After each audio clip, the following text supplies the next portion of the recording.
Hi friends, it's Kat here from the Craft of Wellness. I really just wanted to come on and share something that's funny, but also quite surprisingly powerful that really has been helping me. Okay, you ready? Do you remember Bob Newhart? So you remember that old Bob Newhart skit where a woman comes in with this intense fear that's like totally taken over her life. She's panicking, she feels trapped, she can't breathe. I believe it's like being buried alive, right? And Bob Newhart, with his deadpan face, totally validates her. That sounds horrifying, he says. That's awful. And she relaxes a little. And then he leans in and says something like, okay, I can solve this for you. 2 simple words. And then she's like scrambles to get a pen because she's going to write these 2 words down. And he's kind of looking at her like, really? It's like 2 words. I'm pretty sure you got it. And so she's poised. She's ready. She's going to hear this. And he just looks at her and simply says, stop it.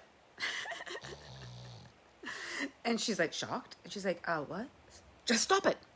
And then she's like, but nope, stop it. But stop it. And then she's like kind of like, what?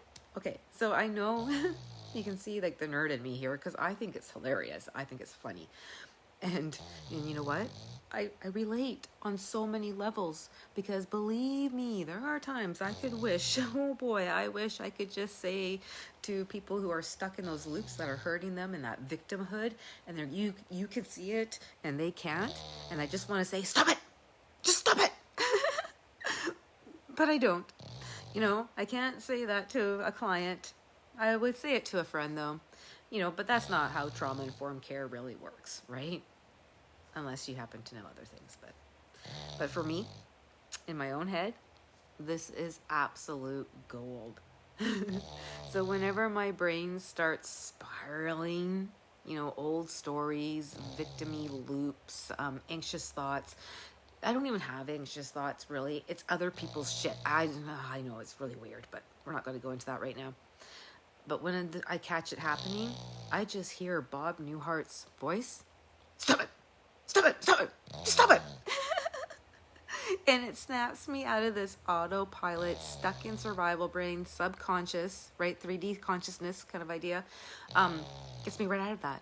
It's like my little pattern interrupt, for lack of a better word. And who doesn't want to hear Bob Newhart in their head? But I laugh. But actually, there's like brain science behind this, obviously, right? When we're caught in negative thought spirals, our nervous system fires off those old survival pathways. And so our thinking brain, that prefrontal cortex, where the wise owl is, it goes off because the owl literally flies away because our amygdala is like sounding the alarm so loud and the barking dog, right? But the moment we're able to bring in the awareness, even with something silly like, stop it, just stop it.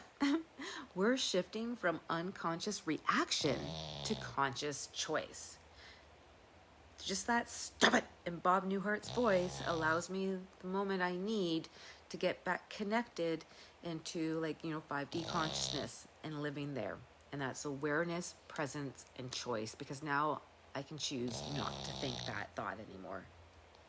So I still catch myself, like I said, I am not immune, but that simple little cue, Bob Newhart's voice, really does help me pause, breathe, and then redirect before I go too far down a road I don't want to be on. I also highly recommend humming, but that's another video.